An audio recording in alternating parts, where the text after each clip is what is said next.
Hola, buenas tardes a todos, bienvenidos a una nueva charla. Hola, Cristina, Belkis, Mario, Gaby, Luis, Paula y David. Hola Andrés, bienvenidos a todos. Gracias al Padre que nos permite hoy tener la charla. Parece que el Face arregló bastante las cosas, no del todo, pero por lo menos lo suficiente para que podamos estar aquí reunidos hoy. Vamos a dar comienzo a la última charla de Bereshit y vamos a terminar en primer lugar con las bendiciones, ¿no es cierto? Que ayer vimos, antes de ayer habíamos comenzado a ver la primera parte de las bendiciones de los hijos de Jacob. Ahora vamos a continuar con ellos y vamos a empezar por Gad. El noveno hijo de Jacob es Gad y lo bendijo con una simple frase que dice: Gad será invadido por invasores, pero él les irá pisando los talones. Bereshit en el capítulo 49, 19. Esta profecía tiene que ver con el nombre de Gad. Casi todas las profecías aquí tienen que ver con el nombre en hebreo, siempre, o sea, se hacen juegos de palabras, ¿no es cierto? Pero esto, por eso que quedan solamente evidentes en hebreo mismo, y en las traducciones normalmente se pierde y no lo informan, lo cual no está bien del todo también, ¿no es cierto? En hebreo la bendición cuenta solo con 6 palabras, ¿sí? De las cuales 4 están relacionadas con el verbo gud, de donde viene el nombre Gad, justamente, que significa atacar e invadir. La palabra Gad también se traduce como tropa. La bendición de Jacob tiene que ver con ser atacado, pero también con defenderse, ¿no es cierto? En la historia los gaditas se caracterizaron por ser valientes guerreros. Los reubenitas, los gaditas y los de la media tribu de Menashe tenían guerreros que llevaban escudo y espada y manejaban el arco y tenían experiencia en la guerra. 44.760 listos para el servicio. Hicieron guerra contra los Hagriitas, Yetur, Nafish y Nodab. Prevalecieron contra ellos, dice Dibrei Hayamin Aleph en el capítulo 5.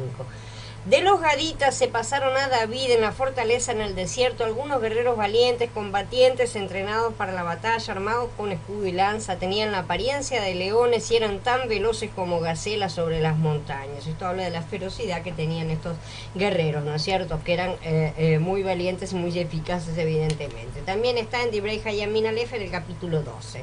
Esta tribu necesitaba ser fuerte y valiente, entonces para defenderse realmente, ya que ellos junto con la tribu de Reubén y la mitad de Menashe, la media tribu de Menashe, se quedaron en el territorio del otro lado del Jardén, ¿no es cierto? Específicamente el territorio de Gad era Galaad. Pero por muy fuertes y valientes que hayan sido los gaditas, ¿no es cierto? La realidad es que ellos estaban en una posición vulnerable por estar del otro lado del río, como lo estuvieron todas estas tres tribus y la media tribu de Manashe, ¿no es cierto? Estuvieron lejos de sus hermanos y eso los llevó no solo a estar más vulnerables, sino también a apartarse. La tribu de Gad cruzó el río Jardén junto con sus hermanos para hacer guerra contra los kenanitas durante 14 años, como habían prometido, ¿no es cierto?, a Moshe, hasta conquistar toda la tierra. Al volver a su territorio, al otro lado del río, siguieron su propio camino. De todas las tribus, ellos fueron los primeros en ser llevados cautivos por los asirios. Pero la más peligrosa vulnerabilidad no era la geopolítica, sino la espiritual. Ellos ya no volvieron a regresar a sus tierras desde ese día.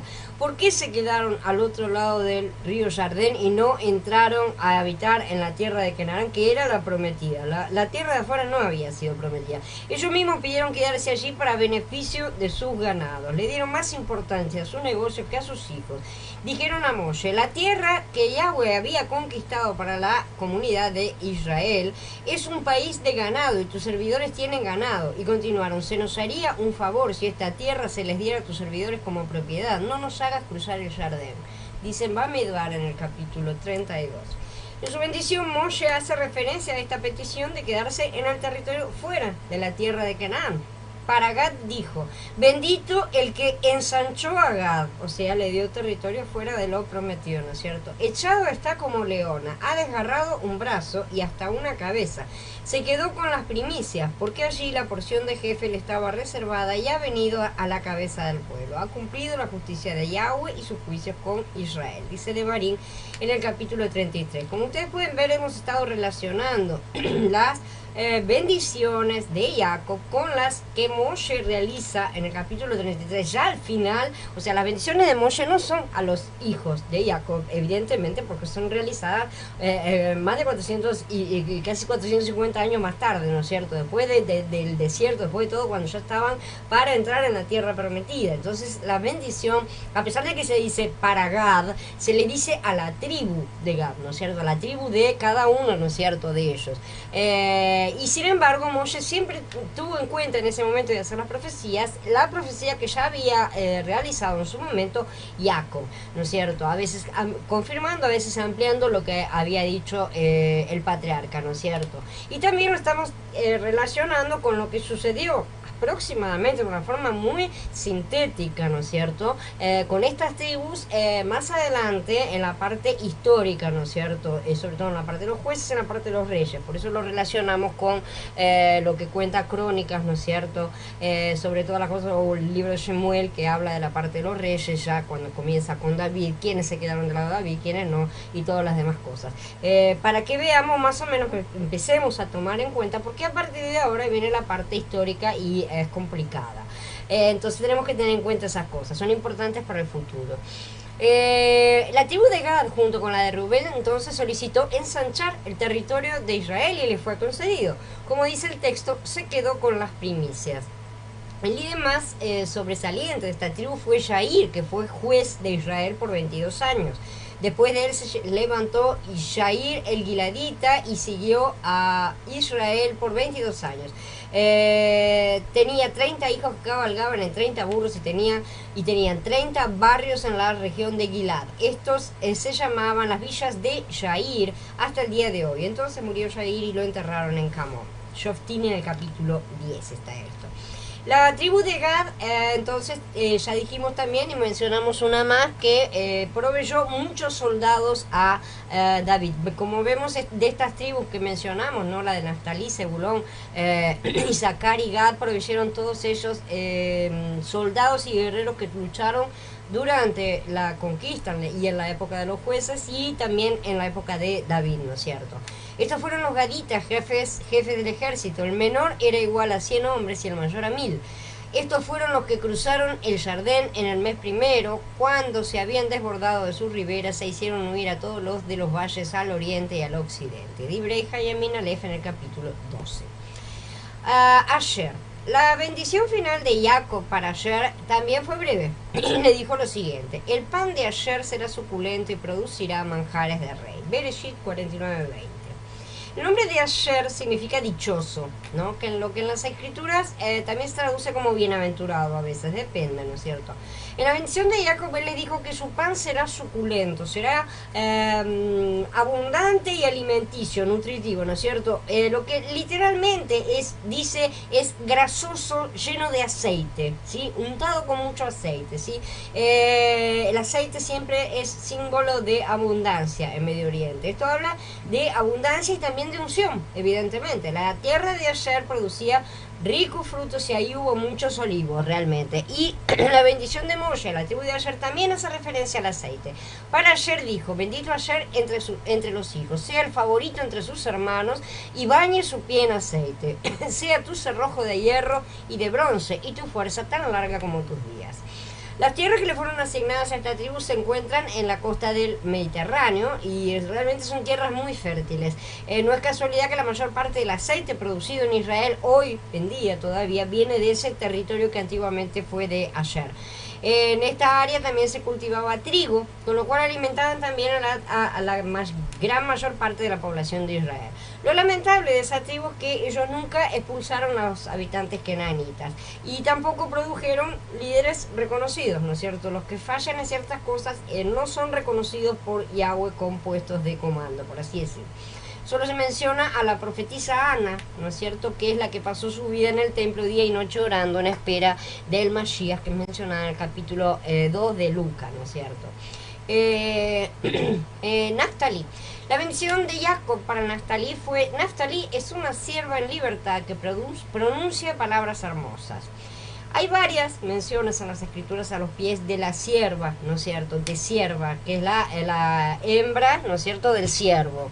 Y es que no sé por qué lo traducen como siervo, siendo que es el femenino realmente en todos los originales. Él hace mis pies como de siervas y me afirma en mis alturas, dice Tejilina el 18. Y Adonai Yahweh mi fortaleza, él ha hecho mis pies como los de las siervas y por las alturas me hace caminar, dice Habacuc en el capítulo 3.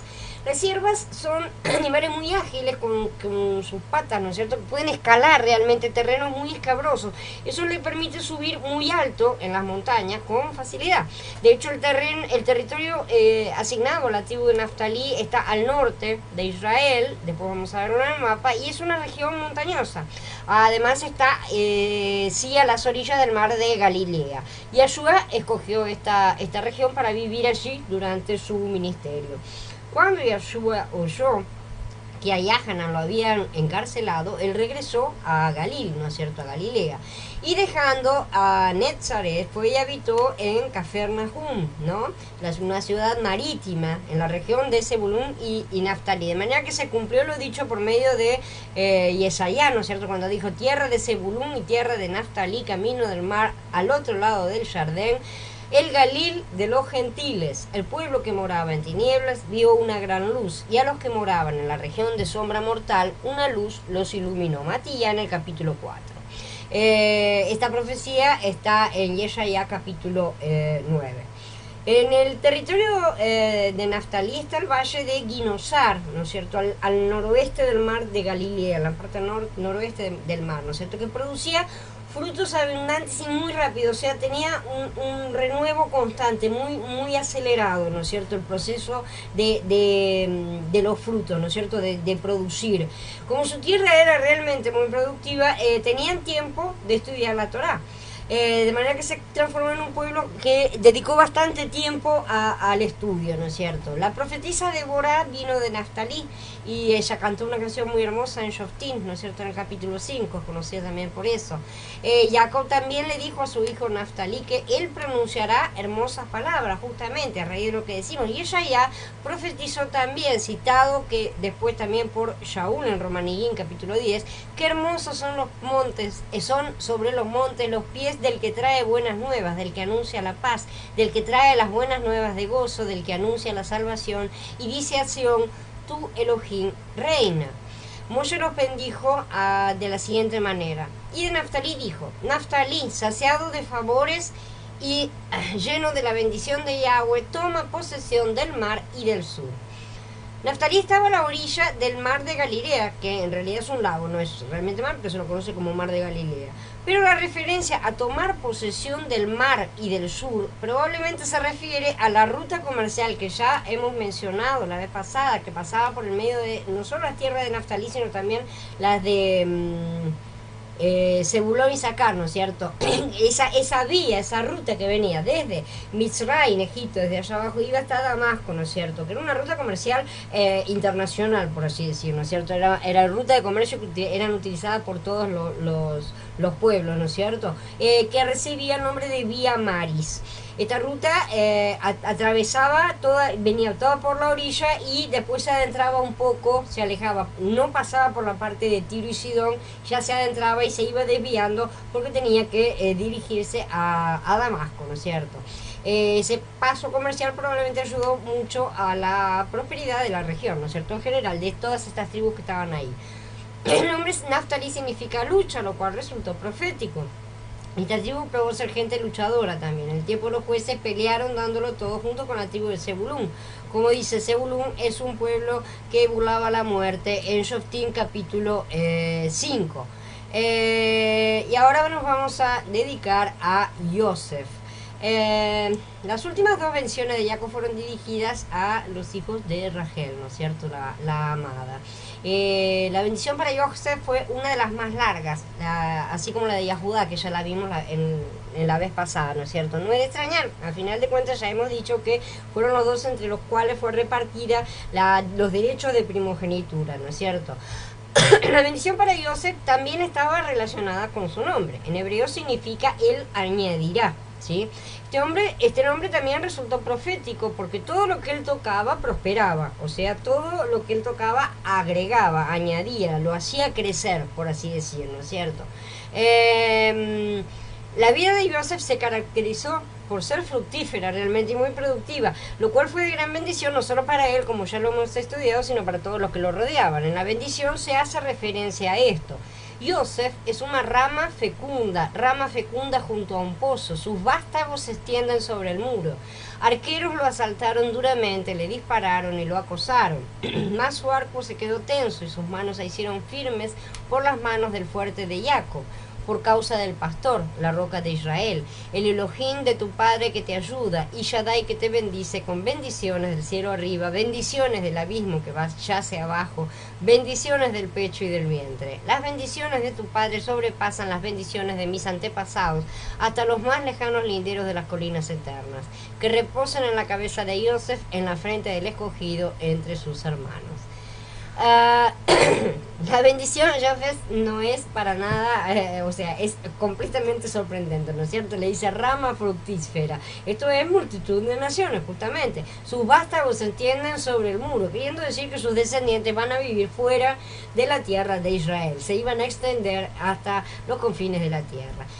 Pero será la casa de Yosef una casa poderosa realmente con la bendición de Yahweh. Yosef es el primogénito, por lo que la herencia de Yosef es doble. Y con la casa de Judá serán un solo pueblo, Israel en la mano de Yahweh. De esa manera, finalmente, cuando se unan las casas, se va a unir todas las tribus en una sola. Porque no se necesitan 12 cabezas, se necesita una sola, ¿no es cierto? Entonces, de esta manera es que finalmente todo sería reunido. En esta bendición se mencionan varios nombres de Elohim.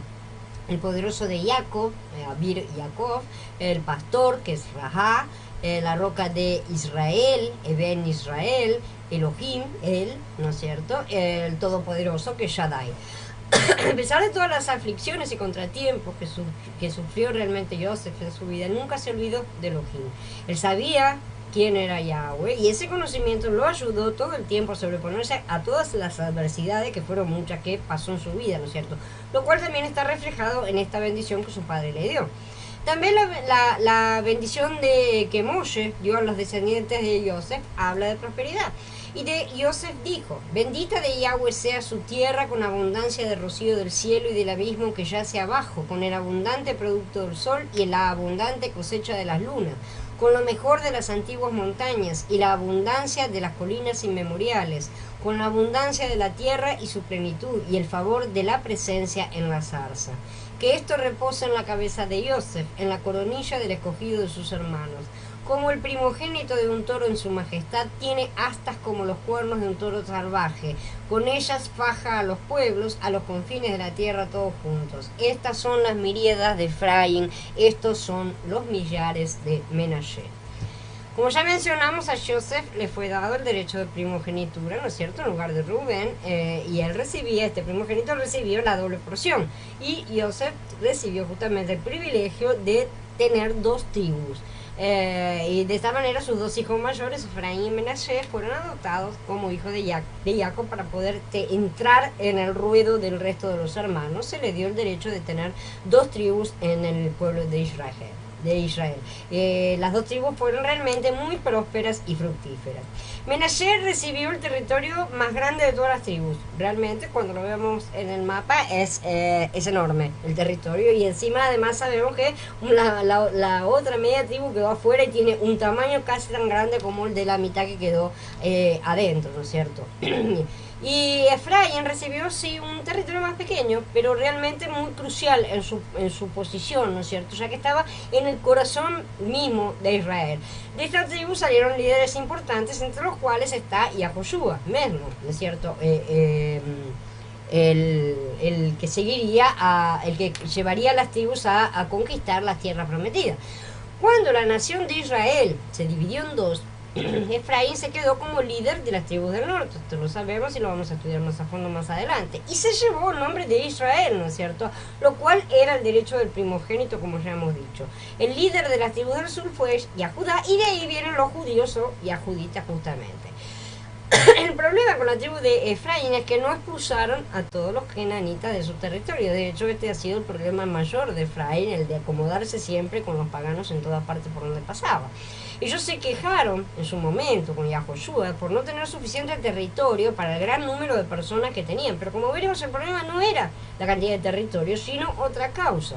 Cuando los israelitas se hicieron más fuertes, impusieron tributos sobre los kenanitas, pero no los desposeyeron. Los yosefitas se quejaron a Yahoshua diciendo: ¿por qué nos has asignado como porción un solo lote y un solo distrito, viendo que somos un pueblo numeroso al cual Yahweh ha bendecido tan grandemente? Ya empezaba a protestar Efraín de movida. Y Yahoshua les contestó: si eres un pueblo numeroso, sube a la región boscosa y desmonta un área para ti allí, en el territorio de los perecitas y de los refaín, ya que estás hacinado en la serranía de Efraín. Los yosefitas respondieron: la serranía no es suficiente para nosotros, y todos los kenanitas que viven en el valle tienen carros de hierro, tanto los de Bet Shean y sus dependencias como los del valle de Yisrael. Pero Yahoshua le declaró a la casa de Yosef, a Efraín y Menashe: tú eres en verdad un pueblo numeroso, dotado de gran fortaleza. Tú no tendrás solamente un lote. La serranía será tuya también. Es verdad que es una tierra boscosa, pero tú podrás desmontarla y poseerla hasta sus más lejanos límites.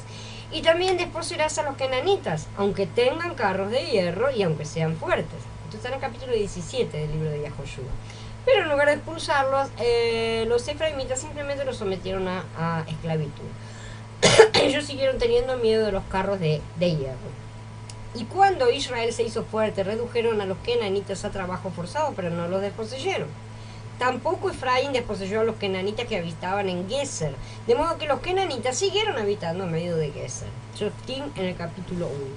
A esto se refiere el Salmo también cuando habla de Efraín, ¿no es cierto? Como los arqueros armados efraimitas que volvieron la espalda en el día de la batalla, no cumplieron la alianza de Elohim y rehusaron seguir su Torah, se olvidaron de sus obras y de las maravillas que les habían mostrado. Dice Tejilín en el capítulo 78. La bendición final de Jacob para su hijo pequeño fue Binyamin, ¿no es cierto? Fue la siguiente. Binyamin es un lobo opresor, en la mañana consume al adversario y en la noche divide el botín. El rey Shaul vino de Binyamin, sabemos, ¿no es cierto? Él devoró mucha presa al principio de la historia de Israel, cuando estaba obedeciendo dentro de todo, porque prácticamente desde el principio comenzó a desobedecer, ¿no es cierto? El apóstol Shaul también vino de la tribu de Benjamín, que lo vemos por supuesto en el Brit Hadashah. Muchos de los descendientes de Benjamín entre los judíos sefardíes han tomado el apellido López, que significa hijo del lobo, ¿no es cierto? Basándose justamente en esta profecía, porque el lobo es el animal de Benjamín. Así que los que tienen el apellido López tienen muy grandes probabilidades de ser descendientes de la tribu de Benjamín. De nuevo, Jacob usa un animal una vez más, ¿no es cierto? Ya vimos que usó varios como analogía para su bendición. En este caso fue un lobo. Jacob vio que su hijo tenía un ruaj guerrero, realmente. Pero como toda habilidad, esta puede ser usada para bien y para mal. En el caso de Benjamín, su ferocidad corría el riesgo de ser usada en violencia, y así sucedió en tiempos más adelante. Por ejemplo, en primer lugar vamos a ver una historia pequeña de los tiempos de los Shoftim, de los jueces. En el tiempo de los jueces, Yahweh levantó a un hombre valiente y astuto de la tribu de Benjamín, ¿no es cierto?, que fue Ehud, para librar a los israelitas de la opresión de los moabitas. Los israelitas fueron súbditos del rey Eglón de Moab por 18 años. Entonces los israelitas clamaron a Yahweh y Yahweh les levantó un campeón, Ehud, hijo de Gerá ben Jaimini, un hombre zurdo. Sucede que los israelitas enviaban tributo al rey Eglón de Moab por medio de él. Así que Ehud se hizo una daga de 2 filos de un codo de largo y se la ciñó al lado derecho bajo la ropa. Le presentó el tributo al rey Eglón de Moab. Ahora bien, Eglón era un hombre bien grueso, o sea, bien gordo, ¿no? Cuando Ehud terminó de presentar el tributo, despidió a la gente que había traído el tributo. Pero él volvió de Pesilín, cerca de Gilgal, y dijo: Su Majestad, tengo un mensaje secreto para usted. Eglón entonces mandó a hacer silencio, así que todos los presentes salieron de su presencia, y cuando Ehud se le acercó, él estaba sentado solo, arriba, ¿no es cierto?, en un aposento fresco. Ehud dijo: tengo un mensaje de Elohim para usted, con lo cual se levantó de su asiento, alargando su mano izquierda. Ehud sacó la daga de su lado derecho y se la clavó en el vientre a Eglón, ¿no es cierto? La grasa se cerró sobre la hoja y el cabo penetró tras la hoja, porque él no le sacó la daga del vientre, y botó la suciedad, o sea, los intestinos. Saliendo del vestíbulo, Ehud le cerró las puertas del aposento alto, ¿no es cierto? Lo cerró todo y le puso seguro. Después que salió, regresaron los cortesanos. Cuando vieron que las puertas del aposento alto estaban cerradas, pensaron: debe estar haciendo una necesidad en el aposento fresco. Esperaron largo tiempo, pero como él no abría las puertas del aposento, tomaron la llave, las abrieron, y allí estaba su amo tirado en el suelo muerto. Pero Ehud había logrado escapar mientras ellos tardaban. Ya había pasado de Pesilín y había escapado a Seirá. Esto está en el capítulo 3 de Shoftim. Este fue realmente, el juez Ehud actuó como un lobo, literalmente. El otro caso, que fue una violencia muy desagradable, fue el caso de Gibeá, ¿no es cierto? Otro incidente muy violento que involucró a la tribu entera de Benjamín. Este es un caso bastante conocido por todos, ¿no es cierto? Pero en este caso fue realmente una injusticia, no como en el caso del juez Ehud, ¿no es cierto? Esta es una de las historias realmente más violentas y desagradables del pueblo de Israel. Se desviaron allí y entraron a pasar la noche en Hagidá. Él fue y se sentó en la plaza del poblado, pero nadie lo acogió en su casa para pasar la noche. Por la mañana, un viejo venía de su propiedad en las afueras del poblado. Este hombre era de una serranía de Efraín, residía en Hagidá, donde los pobladores eran villamitas. Alcanzó a ver al caminante en la plaza del poblado y preguntó al viejo: ¿a dónde vas y de dónde vienes? Él contestó: venimos viajando desde Betlehem de Yahudá hacia el otro extremo de la serranía de Efraín, y ahora voy de camino a la casa de Yahweh, y nadie me ha ofrecido casa. Tenemos paja y forraje para nuestros burros, y pan y vino para mí, tu servidora, y para el asistente que anda con tus servidores. Él estaba con su concubina, ¿no es cierto? No nos falta nada. El viejo dijo: ten calma, déjame encargarme de todas tus necesidades. De ninguna manera pasen la noche en la plaza. Y los llevó a su casa. Mezcló forraje para los burros, entonces les lavó los pies y comieron y bebieron. Mientras ellos disfrutaban, los hombres del poblado, un bando de depravados, se había reunido alrededor de la casa y estaban golpeando la puerta. Llamaron al viejo dueño de la casa: saca al hombre que ha entrado en tu casa para que podamos intimar con él. El dueño de la casa salió y le dijo: por favor, amigos míos, no cometan semejante maldad, ya que el hombre ha entrado en mi casa, no cometan esta infamia. Miren, aquí está mi hija virgen y la concubina de él, déjenme sacárselas. Complázcanse con ellas, háganle lo que les parezca, pero no le hagan esta infamia a este hombre. Pero los hombres no le hicieron caso, de manera que el hombre agarró a su concubina y la empujó hacia afuera. Ellos la violaron y estuvieron abusando de ella toda la noche hasta por la mañana, y la soltaron cuando rompió el alba. Esto está en el capítulo 19 de Shoftim. Sabemos que la mujer muere a raíz del trato recibido, ¿no es cierto? Y se produce toda una guerra, ¿no es cierto? Estas personas, estos villamitas, se comportaron igualito a los habitantes de Sodoma y Gomorra. Al enterarse de este acto completamente detestable, ¿no es cierto?, las demás tribus se levantaron en una sola contra los hombres de ese pueblo. Pero en lugar de hacer justicia, o sea, de agarrar a esos cabecillas que habían realizado esa mala acción, el resto de la tribu de Benjamín se levantó en defensa de su pueblo, ¿no es cierto?, en su región. Esto provocó una guerra civil que prácticamente llevó a la extinción a la tribu de Benjamín, ¿no es cierto?, que esto está en el capítulo 20 de Shoftim. Todo esto lo vamos a estudiar a fondo en su momento, pero bueno, aquí vemos cómo realmente la actitud del pueblo obedecía realmente al lobo, a un animal. Hola Jorge, buenas tardes. Al enterarse, el territorio asignado a la tribu de Benjamín entonces estaba localizado realmente en un lugar muy estratégico, y también estaba entre las dos tribus líderes, entre Yahudá y Efraín. Primera en el sorteo salió la tribu de los benjamitas por sus clanes. El territorio que les tocó en el sorteo queda entre los yahuditas y los yosefitas. Yahoshua en el capítulo 18. En su territorio se encuentran varias ciudades importantes: Jericó, o sea, Jericó, ¿no es cierto?, Betel, Gibón, que es Gabaón, Ramá, Mizpeh, Mizpah, ¿no es cierto? Pero sin duda la más famosa de todas es Jerusalén.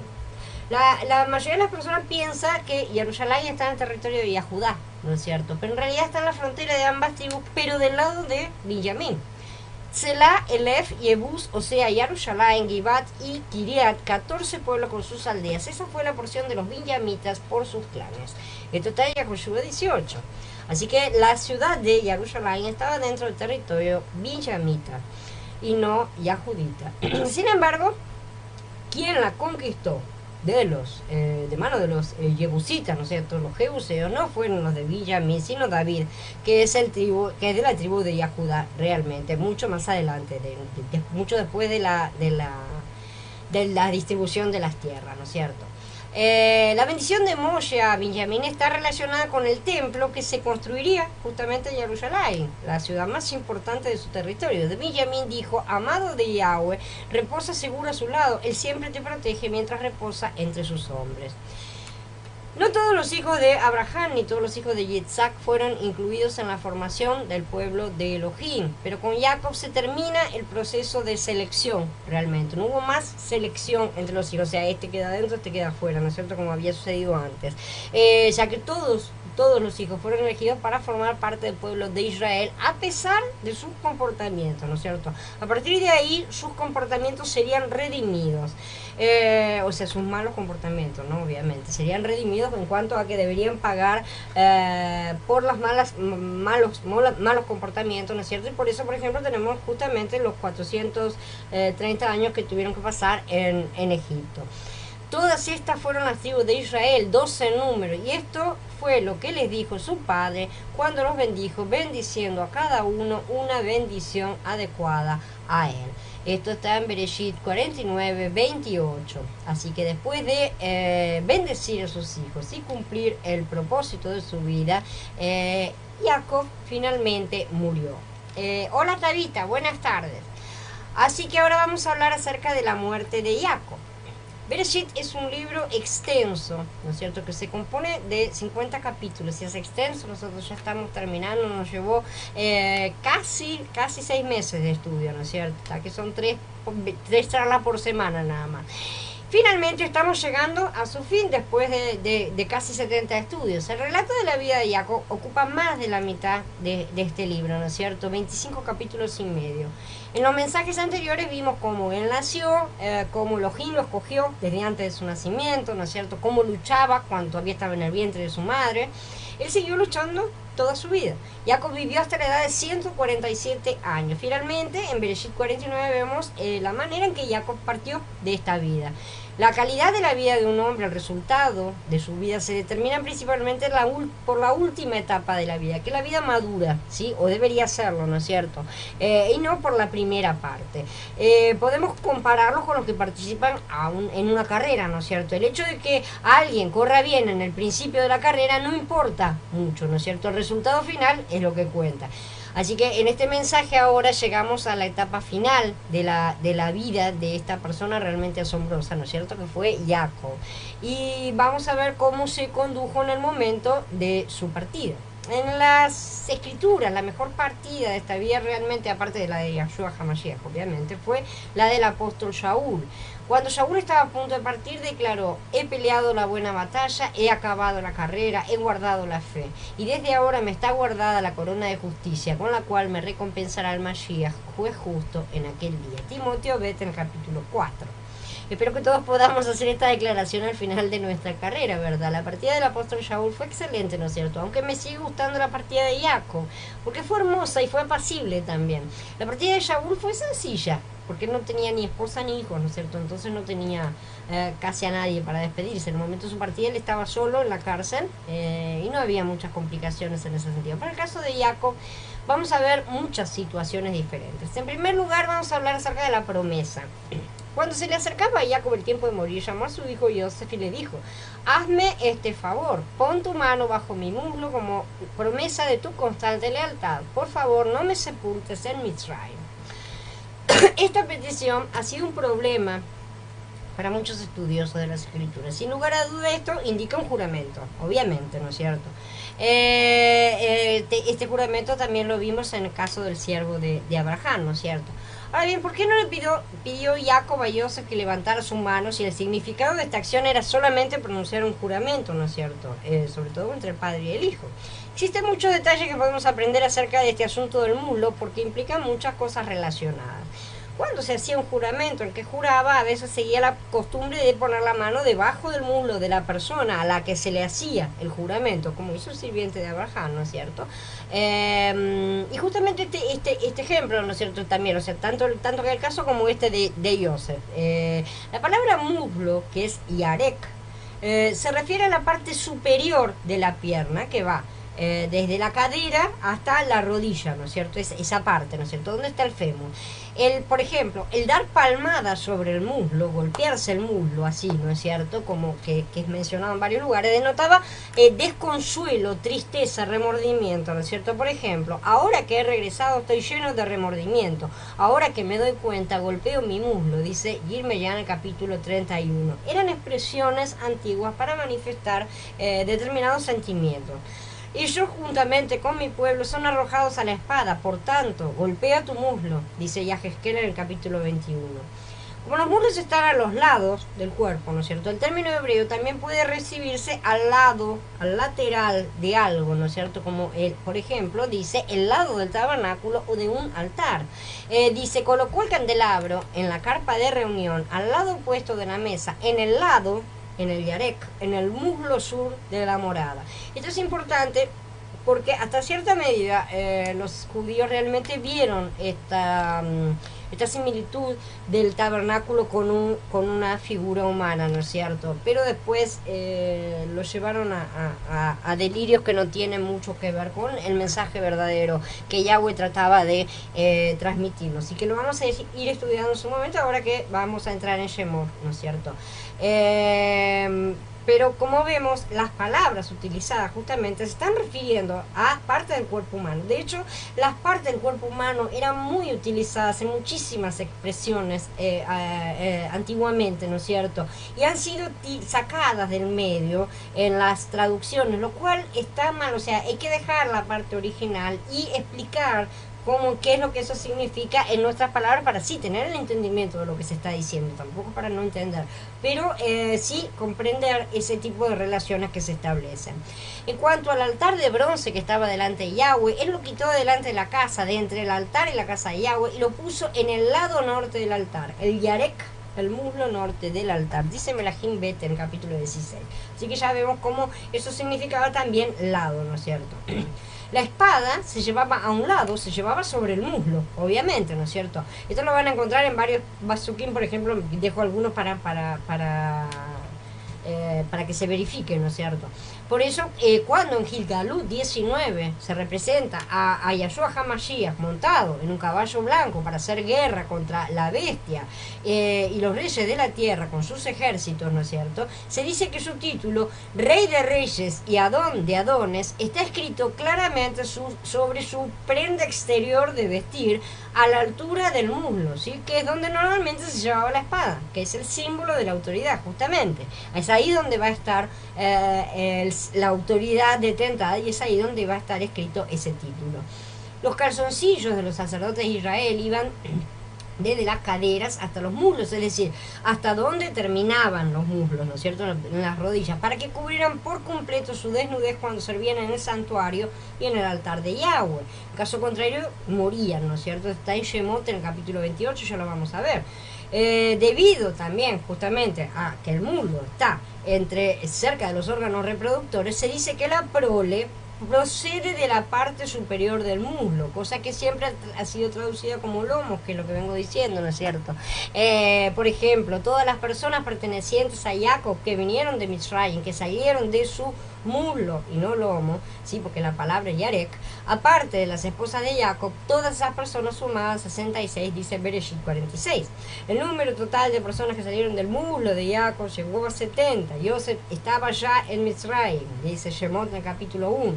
Gidón tenía 70 hijos salidos de su muslo, porque tenía muchas esposas. Joftín en el capítulo 8, o sea, salían de los muslos, ¿no es cierto? Lo cual es bastante lógico, ¿no es cierto? Dada la comparación que se hacía con el físico humano. Esto también permite entender el castigo que le sobrevenía a la mujer culpable de cometer adulterio, ¿no es cierto? Que como aparece en Bamidbar, que si era hallada culpable, se dice que se le hinchará el vientre y se le decaerá el muslo, o sea, iba a perder la capacidad reproductora, literalmente ese era el castigo, iba a quedar estéril. La esterilidad es una de las mayores maldiciones en Medio Oriente. De manera que así tenemos otra confirmación más acerca del significado del malaj, ¿no es cierto? Es decir, que de cuando el malaj de Yahweh haber descoyuntado el muslo de Jacob, ¿qué estaba haciendo? Le estaba quitando su fuerza natural, evidentemente. En lugar de la espada y su capacidad reproductora en la carne, es la fuerza natural del hombre, ¿sí? Después de que Jacob se hubo esforzado por más de 95 años, Elohim tocó su muslo. Por lo tanto, Jacob experimentó la pérdida de su fuerza natural y quedó cojo. De manera que cuando una persona quería asegurarse el cumplimiento de una promesa muy solemne, como en este caso, ¿no es cierto?, colocaba la mano en el muslo, comprometiéndose por completo, o sea, en toda su expresión física, realmente, ¿sí? Con toda su fuerza, con todo lo que tenía, ¿no es cierto? Y hasta implicando una pérdida de la fuerza y reproducción, caso no cumplir la promesa, ¿no es cierto? Comprometiéndose en ese sentido. Entonces Jacob pidió a Joseph que pusiera su mano bajo su muslo, porque era una promesa realmente solemne. Él no quería simplemente una promesa de labios, ¿no es cierto? Y en general en el Medio Oriente no es aceptable solamente las palabras, ¿no es cierto? Se necesita una expresión que acompañe justamente la solemnidad del caso. Entonces su hijo Joseph, que era el primer ministro en ese momento, era el gobernador de todo Egipto, ciertamente era el que podía llegar a cumplir esa promesa, por eso se la pidió a él. Todo lo que tuviera que hacerse con el cuerpo de Jacob después de que muriera, lo iba a hacer Joseph, ciertamente, y él cumplió su promesa. Jacob le pidió a Joseph que no lo sepultara en Mitzrayim, sino en la buena tierra. Él había obtenido muchas riquezas en Mitzrayim, ¿no es cierto? Pero su corazón no estaba en Mitzrayim. Su corazón finalmente estaba fijo en la buena tierra. Esta petición de Israel a Joseph muestra que ahora sí tenía fe en la promesa de Elohim. Después de tanto haber dado vuelta, de tanto haberse ido para un lado para el otro, ¿no es cierto?, de no querer volver y resistirse de una cosa a otra, él ahora solamente quería volver a la tierra prometida. Él creía realmente que algún día la buena tierra que Elohim había prometido sería la herencia, o sea, la porción de sus descendientes. Mientras Jacob se disponía a partir de este mundo, era realmente ya un hombre lleno de fe. Finalmente era un Israel espiritual, ya no Jacob, ya era Israel. Así que espero que en nuestra partida nosotros también estemos tan llenos de fe, ¿no es cierto?, como él llegó a estar, y que creamos verdaderamente en lo que Elohim prometió en su palabra y no en cosas vanas de la tierra, ¿no es cierto? Las escrituras tienen muchas, pero muchas promesas para nosotros, y nosotros debemos confiar en ellas ciertamente. Así que cuando partamos tenemos que partir con nuestra fe puesta en la palabra fiel de Elohim escrita en las escrituras.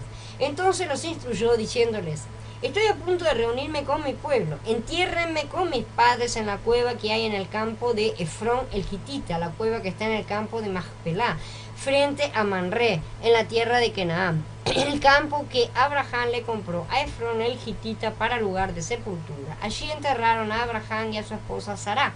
Allí enterraron a Yitzhak y a su esposa Rivka. Y allí enterré a Lea, en el campo de la cueva, que se le compró a los hijos de Het. Cuando Jacob terminó sus instrucciones a sus hijos, metió los pies en la cama y, exhalando su último aliento, se reunió con su pueblo. A pesar de que Jacob se encontraba en Mitzrayim desde hacía muchos años, él sabía que no era un egipcio. Él era un hijo de la promesa, el heredero del pacto de Elohim con Abraham, ¿no es cierto? Y él sería sepultado en la tierra prometida a Abraham por el pacto. Y entonces él pidió en la cueva que está en el campo de Macpelá.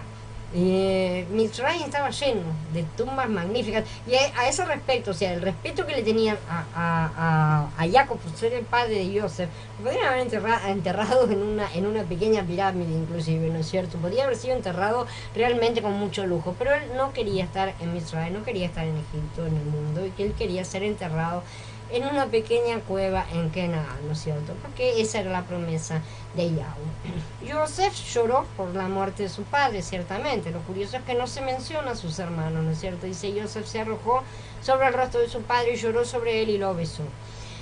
Tal vez se menciona esto solo a Joseph porque él estaba llorando también por agradecimiento, ¿no es cierto?, a Elohim, que le había permitido esa reunión última, final, de esos últimos años de vida junto con su padre, ¿no es cierto?, y haber recuperado el tiempo perdido. Pero los hermanos no son mencionados en este punto específico.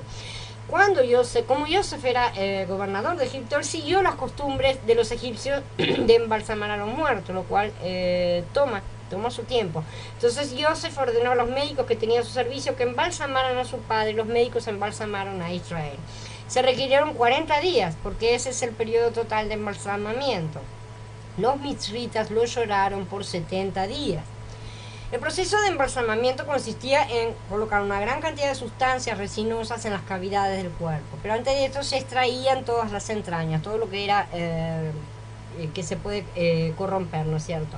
Ya relleno el cuerpo de bálsamo, se sometía a una temperatura alta regulada para secarlo, ¿no es cierto? Este proceso tomaba aproximadamente 30 días, después del cual se tomaban otros 40 días para ungir el cuerpo con especias. Es todo un trabajo, ¿no es cierto?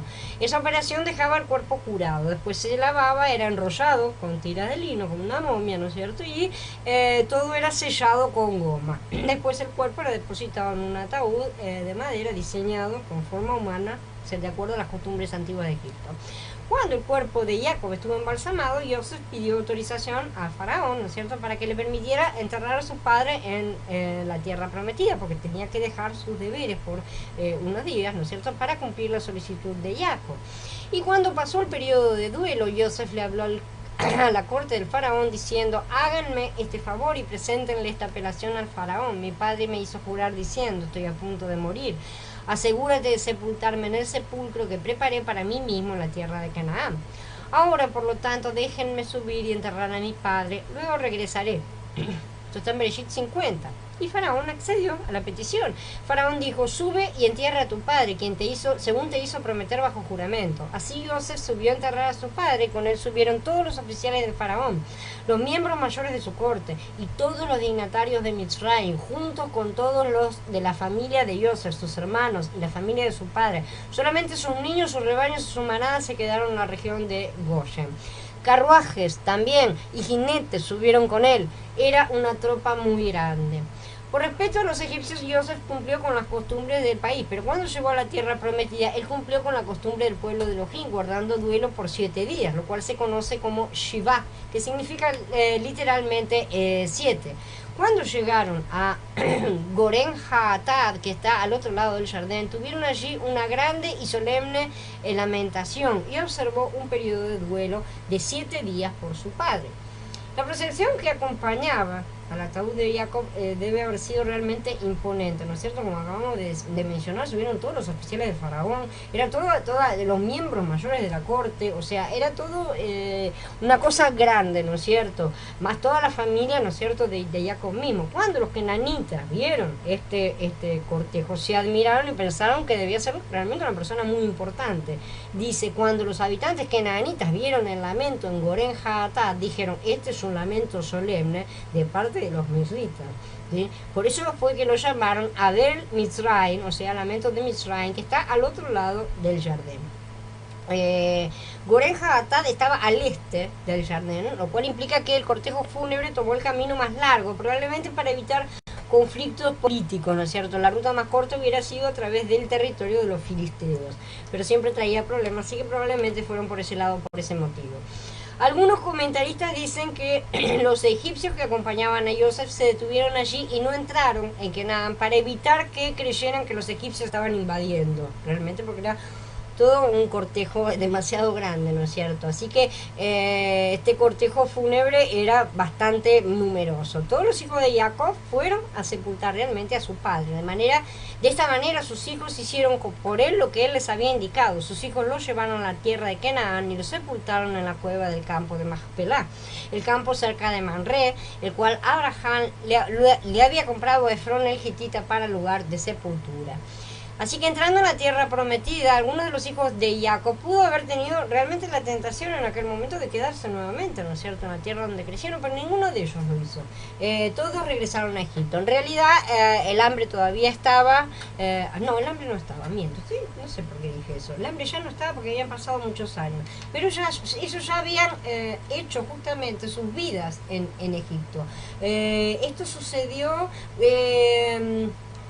Jacob vivió 17 años más, ¿no es cierto?, después de haber entrado en Egipto, de manera que fueron muchos años realmente, y se nota que ellos ya estaban bien establecidos y además ellos se enriquecieron notablemente, así que también eso debe haber sido algo que no les dio deseos de volverse a sus antiguas tierras, ¿no es cierto? Así que después de sepultar a su padre, Joseph regresó a Misraim, él y sus hermanos y todos los que habían subido con él a enterrar a su padre, ¿no es cierto?, nos informa Bereshit. Así que ya muerto Jacob, los hermanos volvieron a tener miedo de Joseph. Ahí les volvió a agarrar el ataque, ¿no es cierto?, pensando que ahora sí él se iba a vengar de todo lo que le habían hecho sufrir, que hasta ese momento evidentemente iba a ser solamente el freno del padre lo que les había impedido, ¿no es cierto?, una cosa bastante desagradable, ¿no? Seguían teniendo aquel cargo de conciencia, si no habían creído verdaderamente en el amor de Joseph. Cuando los hermanos de Joseph vieron que su padre había muerto, dijeron: ¿y si Joseph todavía guarda rencor contra nosotros y nos paga por todo el mal que le hicimos? Así que enviaron este mensaje a Joseph: antes de su muerte tu padre dejó esta instrucción, así le dirán a Joseph: te encomiendo que perdones la ofensa y la culpa de tus hermanos que te trataron tan mal, por lo tanto perdona, por favor, la ofensa de los servidores de Elohim de tu padre. Y Joseph lloraba mientras ellos le hablaban. Obviamente, no sé, después de tantos años y de haberlos tratado como los había tratado, ellos seguían sin entender nada, evidentemente, ¿no es cierto? Y sus hermanos fueron donde él en persona y se tiraron delante de él y dijeron: estamos preparados para ser tus siervos. Pero no había razón para temer, porque Joseph ya los había perdonado, ya se los había dicho muchos años antes. Tal vez el problema era que ellos no se habían perdonado a sí mismos. Ese tal vez debe haber sido el problema. Aquí los hijos de Israel están utilizando una mentira para conseguir seguridad y paz. ¿Estaba bien lo que hicieron? No. No estaba bien. La mentira tiene su origen en el padre de la mentira, ya sabemos. No es posible tener una relación con el padre a base de la mentira, ¿no es cierto? Él desea verdad en lo más íntimo de nuestro ser, como está escrito: he aquí tú amas la verdad en lo íntimo y en lo secreto me has hecho comprender sabiduría, en el Tejirín 51. Entonces nos interesa nos enseña que cada vez que una persona emplea mentiras, por muy pequeñas que sean, se aleja de Elohim, ¿sí?, y le abre las puertas a Satán, ¿no es cierto? Y entonces, ¿qué entra? El miedo, que fue lo que entró con los hermanos, ¿no es cierto? Ellos tenían miedo. Joseph no les iba a cobrar nada a sus hermanos, porque ya los había perdonado. Además, él había apreciado el plan de Elohim en todo lo que había pasado, ya se los había dicho, ¿no es cierto?, en su momento. Joseph sabía que Elohim había permitido todo para un buen propósito. Pero Joseph les dijo: no tengan miedo, ¿acaso estoy yo en lugar de Elohim? Además, aunque ustedes se propusieron hacerme mal, Elohim se propuso convertirlo en bien para producir el resultado presente, la supervivencia de mucha gente. Y esto se lo repitió porque ya se los había dicho. Así que no teman, yo los mantendré a ustedes y a sus hijos. Así los alentó hablándoles bondadosamente. Desde una perspectiva humana, Joseph tenía, ¿sí?, el derecho, ¿no es cierto?, y la posibilidad también, ¿no es cierto?, de llevar el castigo merecido a sus hermanos, ¿no es cierto?, finalmente. Pero él sabía que Elohim era Elohim y que él no lo era. Así de simple. Él no era juez para juzgar a nadie. Elohim usa todo para bien. Cualquier cosa que nos ocurra puede ser tornada en bendición por el Eterno. Y nosotros también debemos hacer exactamente la misma cosa. Por eso se nos dice que debemos retribuir bien por mal. Joseph se comportó realmente como un verdadero primogénito hasta último momento y patriarca de la familia, y les aseguró a sus hermanos que él velaría por ellos. Él tenía realmente la capacidad de hacerlo por su posición, ¿no es cierto? En última instancia, nuestras vidas no están en manos de los hombres, pero sí en las manos de Elohim, que gobierna todas las cosas para su gloria. Los que entregaron a Yahshua para ser colgado en un madero no sabían lo que estaban haciendo. Pensaron hacerle mal, ¿no es cierto? Pero Elohim lo tornó en bien para la salvación del mundo entero. Esto nos enseña que cualquier maldición que nos venga podrá ser transformada realmente por el Eterno en una bendición, ¿no es cierto? Gloria a Él que así hace las cosas. Yosef vivió 110 años. Pero antes de su muerte instruyó a los israelitas que cuando salieran de Egipto se llevaran sus huesos, ¿no es cierto?, a la tierra prometida. Así Yosef y la familia de su padre se quedaron en Mitzrayim. Yosef vivió 110 años. Yosef vivió para ver hijos de la tercera generación de Efraín. Los hijos de Mahir, hijo de Menashe, nacieron igualmente sobre las rodillas de Yosef. Al fin Yosef les dijo a sus hermanos: estoy a punto de morir. Elohim ciertamente tomará nota de ustedes y los llevará de esta tierra a la tierra que le prometió bajo juramento a Abraham, a Isaac y a Jacob. Así Yosef hizo que los hijos de Israel juraran, diciendo: cuando Elohim tome nota de ustedes, ustedes se llevarán mis huesos de aquí. Yosef murió a la edad de 110 años y lo embalsamaron y lo pusieron en un féretro en Mitzrayim. Dice Bereshit en el capítulo 50. Como servidor público del más alto rango, Yosef también fue embalsamado, ¿no es cierto? Y él sí fue enterrado en Egipto. Aún así, Yosef no estaba aferrado a Egipto. La realidad es que él nunca en ningún momento perdió de vista el pacto, ¿no es cierto?, que Elohim hizo con Abraham, Isaac y Jacob. Él sabía que Elohim cumpliría su palabra. Y por eso hizo jurar a su familia que no saldrían de Egipto sin llevarse sus huesos cuando regresaran a la tierra prometida. Él sabía que el éxodo iba a venir, que ellos iban a salir, ¿no es cierto?, de esa tierra. Y por eso hizo jurar a los hijos de Israel para que sus huesos fueran sacados de Egipto y puestos en la tierra de Canaán. La fe sabe que es así, ¿no es cierto? Porque el Eterno es fiel a sus promesas y Él no puede mentir, como está escrito. Él no es hombre para ser caprichoso, ni un mortal para cambiar de opinión. Hablará Él para no actuar, prometerá para no cumplir, de ninguna manera. Efectivamente así sucedió. Esta promesa se cumplió 400 años más tarde, ¿no es cierto? Cuando los israelitas salieron de Egipto, se llevaron los huesos de Yosef. Esto está en Shemot capítulo 13. No los llevaron a Hebrón, donde estaban sepultados los patriarcas, más bien fueron sepultados en Shechem, en otra propiedad, ¿no es cierto?, aquella otra propiedad que había comprado Jacob, la cual queda localizada en el territorio asignado a una de las tribus de los hijos de Yosef. Los huesos de Yosef que los israelitas habían traído de Mitzrayim fueron enterrados en Shechem, en el pedazo de terreno que Jacob le había comprado por 100 quesitas a los hijos de Hamor, el padre de Shechem, y que había venido a ser herencia de los yosefitas. Yosef fue devuelto al mismo lugar de donde se había desviado para buscar a sus hermanos. Así que Jacob había recibido la promesa que Elohim le daría esa tierra a su descendencia. Sin embargo, sus ojos naturales no vieron ese cumplimiento, ¿no es cierto? De hecho, sus padres tampoco. Él no regresó a la tierra prometida después de ir a Egipto. No obstante, Jacob sí pudo ver el cumplimiento de la promesa divina con sus ojos espirituales. Jacob tuvo la misma fe que tuvo Abraham. Por la fe, Abraham, cuando lo llamaron, obedeció para ir al lugar que había de recibir por herencia y salió sin saber a dónde iba. Por la fe habitó como extranjero en la tierra prometida, como en tierra ajena, viviendo en carpas con Isaac y Jacob, los coherederos de la misma promesa, porque esperaba la ciudad que tiene fundamentos, cuyo arquitecto y constructor es Yahweh, que Ibrín 11, 8, 10. Y del 13 al 16 dice: todos estos murieron en la fe sin haber recibido el cumplimiento de las promesas, más bien las miraron de lejos y las saludaron, y confesaron que eran extranjeros y peregrinos en la tierra. Los que así hablan claramente dan a entender que buscan otra patria. Pues si de veras hubieran estado pensando en la tierra de donde salieron, habrían tenido oportunidad de regresar. Pero ellos anhelaban una patria mejor, es decir, la celestial. Por eso Yahweh no se avergüenza de llamarse el Elohim de ellos, porque les ha preparado una ciudad. Ni Abraham, ni Isaac, ni Jacob, ni Yosef vieron con sus ojos físicos el cumplimiento de las promesas de Elohim, pero sí lo vieron con sus ojos espirituales. Por la fe, Isaac bendijo a Jacob y a Esaú respecto al porvenir. Por la fe, Jacob, cuando moría, bendijo a cada uno de los hijos de Yosef y se postró apoyado sobre la cabeza de su bastón. Por la fe, Yosef, llegando al fin de sus días, mencionó la salida de los hijos de Israel y dio mandamiento acerca de sus restos.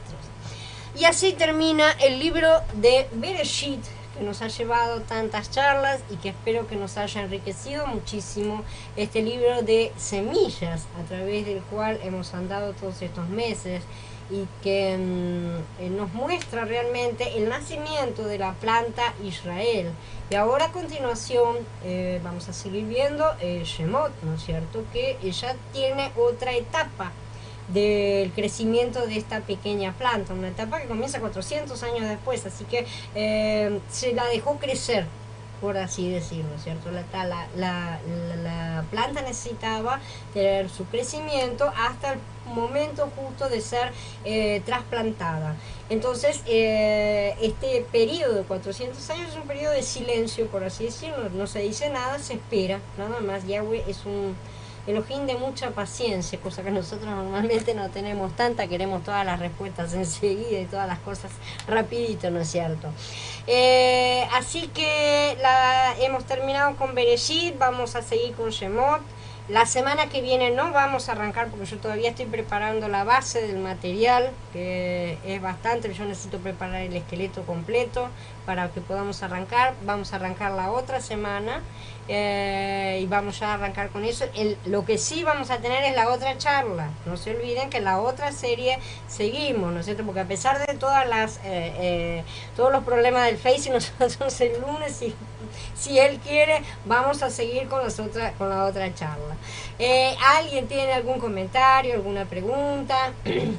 Dice Gaby, excelente el cierre, realmente se pueden ver las semillas, incluso hasta el carácter de los hijos de Israel. Y ahora lo vamos a empezar a ver maravillosamente desarrollado en Shemot, ¿no es cierto? Y vamos a ver todo, vamos a aprender muchísimas cosas, porque sí, Bereshit es un libro de semillas, es un libro en el cual vemos la pequeña planta de Israel, ¿no es cierto? Es un libro que nos habla de la vida de estos tres patriarcas, básicamente la mayor parte del libro son estos tres, las vidas de ellos tres, ¿no es cierto? O sea, son vidas individuales y nos hablan a nosotros en nuestra vida individual. En Shemot vamos a tener un crecimiento corporativo, también individual, pero es individual en la función de ser corporativo. Así que ahora vamos a empezar a aprender toda otra serie de cosas para la cual hemos estado preparándonos con las otras series de charlas. Bien, ¿alguien tiene algún comentario, alguna pregunta?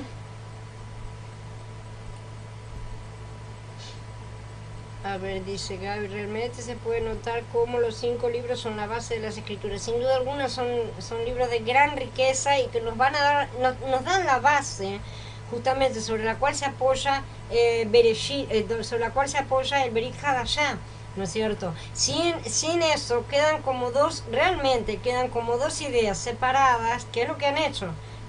Yahuda se quedó con una, los cristianos se quedaron con la otra, inventaron dos religiones completamente separadas, una sin final y la otra sin principio. Prácticamente es eso. ¿Por qué? Porque no tienen la estructura necesaria y han dejado el final de lado, obviamente también, ¿no es cierto? Se necesita integrar todas las partes para poder entender muchísimas cosas, y estas las vamos a ir aprendiendo en estos libros que normalmente son considerados libros aburridos, ¿no? A pesar de tener un par de historias así activas como la de Faraón, ¿no es cierto? Y las plagas de Egipto y todo lo demás, en general son considerados libros aburridos porque tienen las reglas para el tabernáculo, ¿no es cierto? Todo lo demás, y son las partes más ricas justamente donde más vamos a crecer cuando lleguemos a ella. Nadie tiene ningún comentario de hemos terminado una charla de meses. Bueno,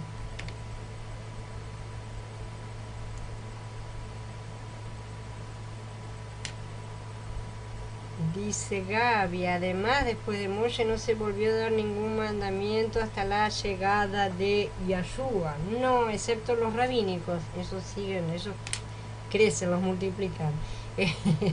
Pero fuera de eso no hay, porque no era necesario, no era la cuestión. Bueno, si nadie más tiene preguntas, los espero a todos el lunes. Recuerden bien, de cualquier manera va a estar avisado, los espero a todos el lunes. para seguir con la otra serie, que es muy importante que la sigamos también, porque también está todo relacionado, como siempre, ¿no es cierto? Relaciona absolutamente todas las cosas. Es completamente importante que sigamos con la otra, y después vamos a empezar lo antes posible la otra semana justamente con Shemot. Así que demos gracias al Padre que nos ha bendecido con todas estas charlas, con toda la posibilidad de estar reunidos en todos estos estudios. Pidámosle que nos sean colocados en el interior, ¿no es cierto? Que no sean solamente cosas externas, que no queden solamente en conocimientos mentales y nada más, sino que seamos realmente edificados interiormente a través de todas estas cosas, y que nos bendiga para seguir caminando las escrituras en el futuro. Shalom, ubrajot a todos, hermanos, nos vemos la semana que viene.